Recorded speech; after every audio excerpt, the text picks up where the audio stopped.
मेरा नुकसान कितना हुआ है, क्या ऐसे मनमानी चलेगी।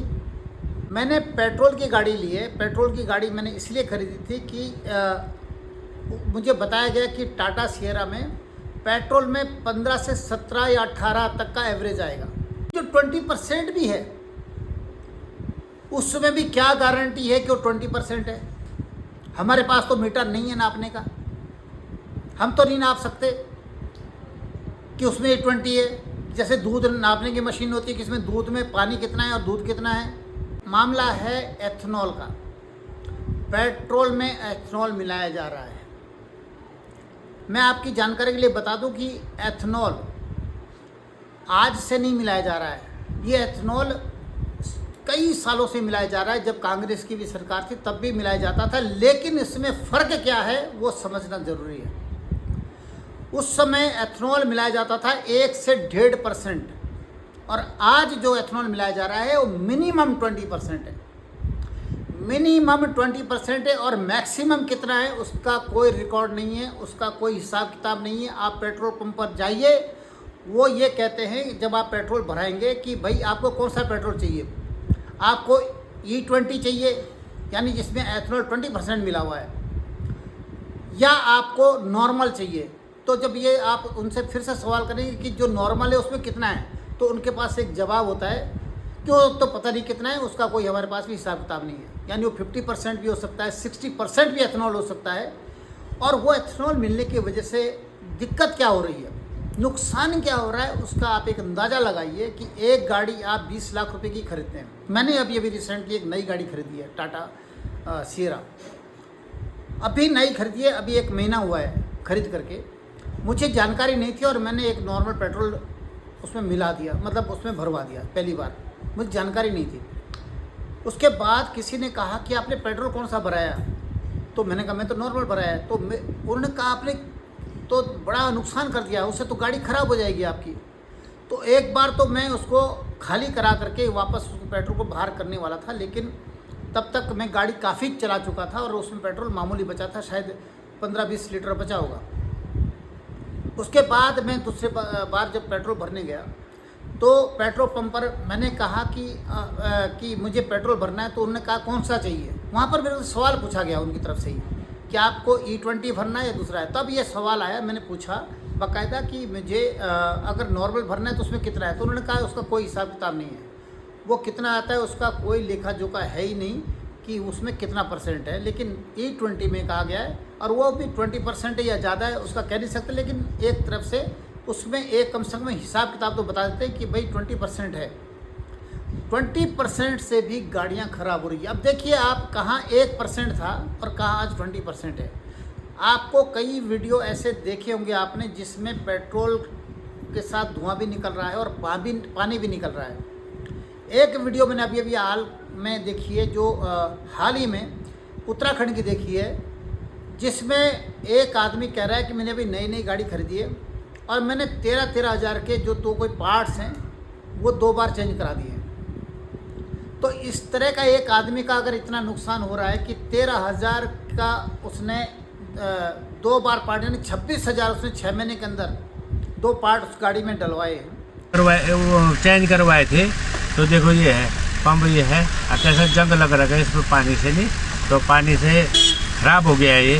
और ये मैंने 3 महीने पहले डलवाया था, तो देखो ये देखो एकदम ऐसा हो गया है, ख़राब हो गए। और 3 महीने बाद 13,000 के हैं, 13,000 में डलवाए थे। इसके अलावा उसका जो एवरेज है, अब मैं एवरेज की भी बात करूँगा।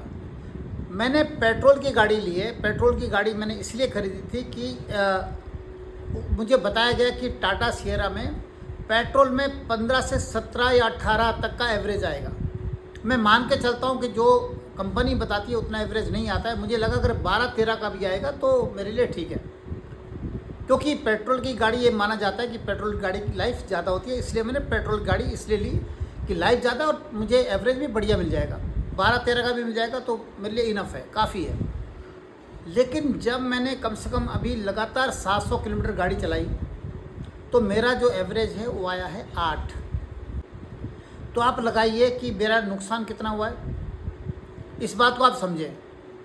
कि मैं 15 की जो 17 की एवरेज थी उसको मैं 8 में अभी मुझे चलानी पड़ रही है। अब इसके अलावा एक चीज़ और है,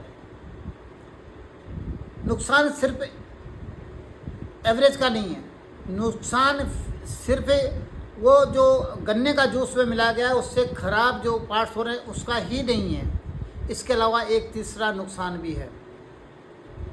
और वो नुकसान क्या है?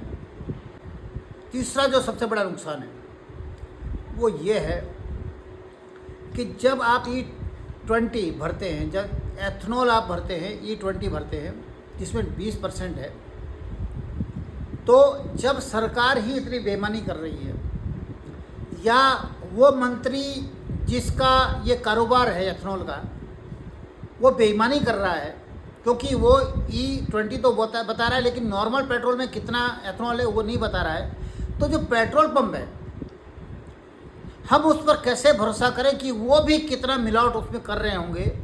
बता तो रहे हैं कि ये नॉर्मल है, उसमें 50% है, हो सकता हो 70% हो, 60% हो, लेकिन जो 20% भी है उसमें भी क्या गारंटी है कि वो 20% है?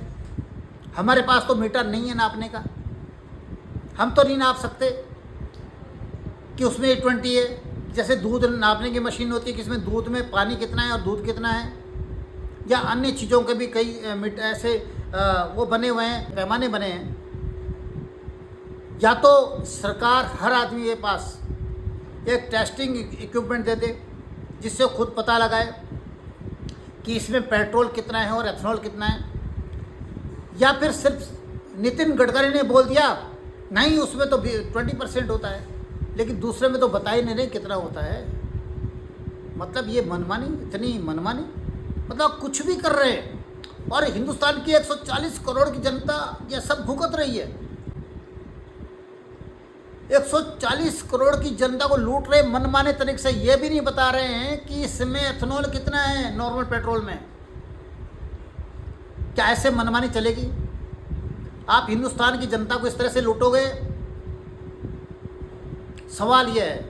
और सवाल दूसरा मेरा सबसे वाजिब सवाल ये भी है कि E20 में क्या वास्तव में 20% एथनॉल है? इसकी क्या गारंटी है? एक ग्राहक मेरे जैसा एक कस्टमर जब पेट्रोल पंप पर जाता है उसको कैसे पता चलेगा कि इसमें 20 है? सिर्फ उसने कह दिया कि इसमें E20 है, अब मुझे मानना पड़ेगा, उसकी बात पर विश्वास करना पड़ेगा। लेकिन विश्वास आज किया जा सकता है? विश्वास जब एक मंत्री का नहीं है, एक मंत्री बेईमानी कर रहा है बैठ करके, अपने बेटों के लिए एथनॉल की फैक्ट्री लगा करके, अपनी वाइफ के लिए, अपनी घरवाली के लिए एथनॉल की फैक्ट्री लगा करके उनको अरबों खरबों लूटने का एक फैक्ट्री है। वो सिर्फ एथनॉल की फैक्ट्री नहीं है। नितिन गडकरी की जो फैक्ट्री है सिर्फ वो एथनॉल की फैक्ट्री नहीं है, गन्ने के जूस की फैक्ट्री नहीं है पेट्रोल मिलावट के लिए। वो ऐसी फैक्ट्री है जिससे वो 140 करोड़ की जनता का खून चूस रहा है। 140 करोड़ की जनता को लूट रहा है वो आदमी मनमाने तरीके से। और क्यों लूट रहा है उसके पीछे में मैं एक कारण बताना चाहता हूँ जो आज तक इस पर कभी चर्चा नहीं हुई, किसी ने बता नहीं होगा।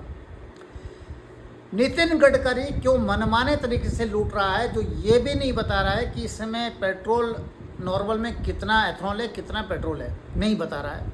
ये उसकी मन मर्जी है, ये उसकी तानाशाही है। ये मनमानी इसलिए हुई है कि वो जानता है कि 2 गुजराती जो दिल्ली में बैठे हुए हैं और 2 दूसरे गुजराती जो उनके ATM हैं, अडानी और अंबानी, वो 4 मिल करके जब पूरे देश को लूट रहे हैं तो मैं क्यों पीछे रहूं?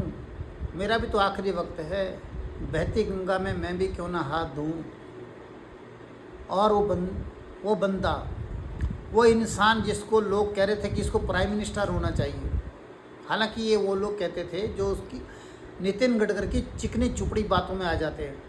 नितिन गडकरी ने इतना पैसा पहले भी कमाया है, इतना माल कूटा हुआ है महाराष्ट्र में रहते हुए। जब महाराष्ट्र सरकार में थे, महाराष्ट्र के अंदर थे वो, उनकी राजनीति महाराष्ट्र तक सीमित थी कि उनको ज़िंदगी भर तो छोड़िए 4-5 पीढ़ियों तक कमाने की ज़रूरत नहीं है। लेकिन उसकी भूख इतनी बढ़ गई है कि उतना पैसा कमाने के बावजूद भी आज नए में फेम है। आपके पास एक मंत्रालय सरकार द्वारा दिया गया है, ट्रांसपोर्टेशन, और दूसरा जो पेट्रोलियम मंत्रालय आपके पास है ही नहीं, उसके मंत्री भी शायद पूरी हिंदुस्तान की जनता सोचती है कि यही पेट्रोलियम मंत्री भी है। लोग भूल गए कि वास्तव में पेट्रोलियम मंत्री कौन है हिंदुस्तान में। क्यों कि आप एथनॉल पेट्रोल की बात करते रहते हैं, तो आपने पूरी हिंदुस्तान की जनता को कंफ्यूज कर दिया कि हिंदुस्तान में पेट्रोलियम मंत्री नितिन गडकरी है कोई और कोई और है तो उसका नाम शायद गिने चुने लोग जानते होंगे। तो आप पूरे 140 करोड़ की जनता को लूट रहे हैं। और क्यों लूट रहे हैं? जैसा मैंने बताया कि ये चाहते हैं कि जब 4 गुजराती लूट ही रहे हैं तो मैं क्यों पीछे रहूं भैया, मेरे को कौन सा प्रधानमंत्री बनना है। अब प्रधानमंत्री बनने के कोई चांस तो है नहीं, आखिरी टाइम है आपका, इसलिए जितना माल इकट्ठा होता है लूट कर ले आओ। लेकिन मैंने एक बार एक पोस्ट ये भी लिखी थी कि आप बेईमानी करके 140 करोड़ हिंदुस्तानियों का खून चूस करके पैसा तो खूब कमाओगे, अरबों खरबों रुपए कमा लोगे, लेकिन जब 140 करोड़ की जनता की हाय लगेगी ना, तब कहाँ जाओगे। बहुत बुरी होती है हाय।